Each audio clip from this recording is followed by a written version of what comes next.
Friends, இன்றைக்கி நம்ம செய்ய போகிற ரெசிபி என்னென்னு பார்த்தீங்கன்னா, ஒரு ப்ரௌனி தான். ஒரு ஹெல்த்தியான ப்ரௌனி, அதுவும் ஸ்வீட் பொட்டேட்டோவை வச்சு ப்ரௌனி செய்யலாம்.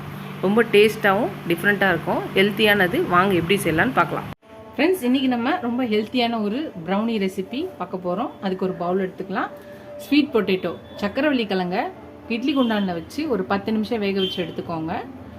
இதை ரொம்ப குலைய வேண்டாம், இதில் போட்டுக்கலாம். நல்லா தோல்லாம் எடுத்துட்டு வச்சுருக்கேன்.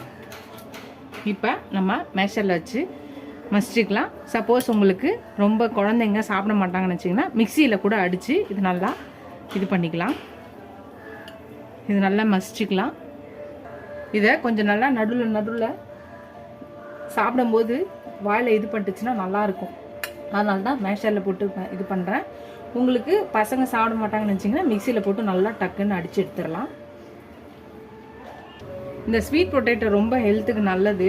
பசங்க இந்த ஸ்வீட் பொட்டேட்டோவை, அதாவது சக்கரவள்ளி கிழங்கு சாப்பிட மாட்டாங்க அப்படின்னு நினச்சிங்கன்னா இந்த மாதிரி ப்ரௌனியாக செஞ்சு கொடுத்தீங்கன்னா அவங்க கண்டிப்பாக சாப்பிடுவாங்க. இது சக்கரவள்ளி கிழங்குன்னே அவங்களால கண்டே பிடிக்க முடியாது, அந்த அளவுக்கு இருக்கும்.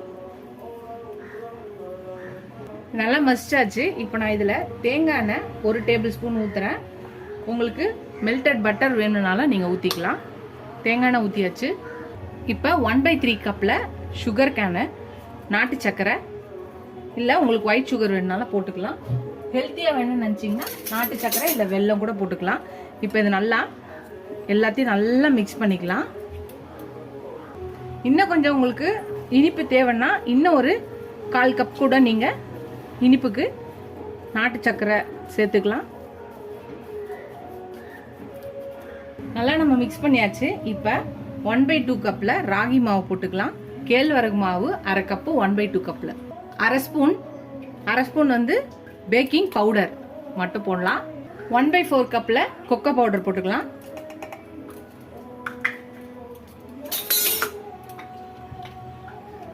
ஒரு 1/4 ஸ்பூனுக்கு கம்மியான சால்ட் போட்டுக்கலாம்.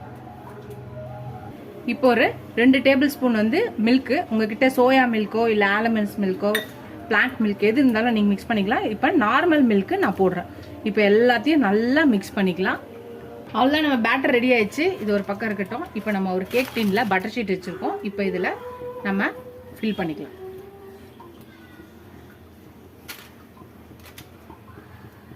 நம்ம எல்லாத்தையும் போட்டாச்சு. இது நல்லா சமமாக இதை பண்ணலாம்.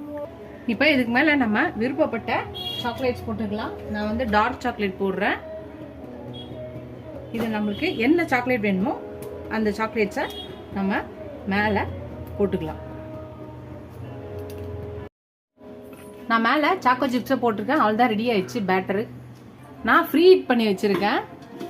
எடுத்துடலாம். அங்கே பாருங்கள், உள்ளே ஒரு பிளேட் வச்சு வச்சுருக்கேன். இப்போ இதை அது உள்ளே வச்சிடலாம்.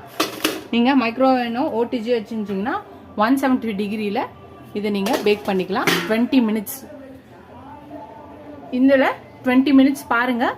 வெந்துடுச்சுன்னா டூத் பிக்கில் கத்திலே குத்தி பார்த்தீங்கன்னா ஒட்டாத வரணும். இல்லைன்னா இன்னும் ஒரு 10 மினிட்ஸ் வச்சு பார்க்கலாம். வெந்தோடனே பார்க்கலாம். நம்ம 20 மினிட்ஸ் கழிச்சு பார்க்கலாம். ஃப்ரெண்ட்ஸ், நம்மளோட சக்கரவள்ளி கிழங்கு ப்ரௌனி ரெடி ஆயிடுச்சு பாருங்கள். நல்லா ஆறின பிறகு வெட்டணும். இப்போ இதை என்ன ஷேப்புக்கு வேணுமோ நம்ம அந்த ஷேப்புக்கு நம்ம வெட்டிக்கலாம்.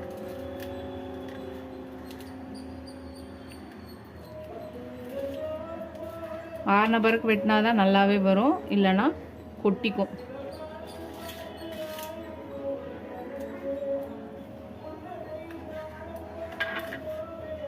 பார்த்தீங்கன்னா தெரியும், நம்மளோட ப்ரௌனி சூப்பராக ரெடி ஆயிடுச்சு.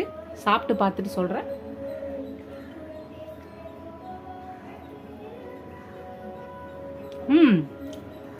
சூப்பராக இருக்குது. ரொம்ப ஹெல்த்தியான டிஃப்ரெண்ட்டாக வீட்லேயே நம்ம ஒரு ப்ரௌனி செய்யலாம். சக்கரவள்ளி கிழங்கு உங்கள் வீட்டிலலாம் யார் பசங்க சாப்பிட்லன்னா கண்டிப்பாக இந்த ரெசிபியை ட்ரை பண்ணுங்கள். ட்ரை பண்ணி பார்த்து எப்படி இருக்குன்னு சொல்லுங்கள். ஃபஸ்ட் டைம் என் சேனலை பக்கம் சப்ஸ்கிரைப் பண்ணிட்டு பாருங்கள். ஃபுல் வீடியோ பாருங்கள். இதோட அடுத்த ரெசிபியில் பார்க்கலாம். Tata bye bye friends.